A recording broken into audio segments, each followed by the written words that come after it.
Menjelang akhir pelajaran ini, anda akan membaca huruf Korea baru. Tiada penghafalan. Mari kita mulakan. Ingat rahsia hangul. Setiap huruf berbentuk seperti mulut anda ketika anda mengucapkannya. Ini adalah huruf.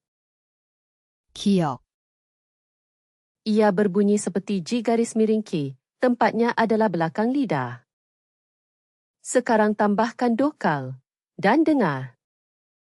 가, 고, Ini adalah huruf.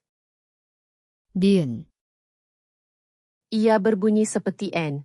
Tempatnya adalah hujung lidah, gusi atas. Sekarang tambahkan dokal dan dengar. 나, 노, Ini adalah huruf. 디귿, Ia berbunyi seperti di garis miring T. Tempatnya adalah hujung lidah. Dilepaskan. Sekarang tambahkan dokal dan dengar.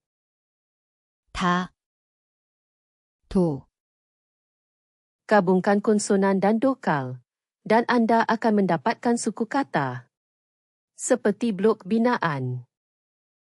가, 고, 나, Giliran anda. Bacalah ini dengan kuat. Berhenti jika perlu. 가, 고, 나, Menakjubkan. Anda baru sahaja mempelajari 3 konsonan.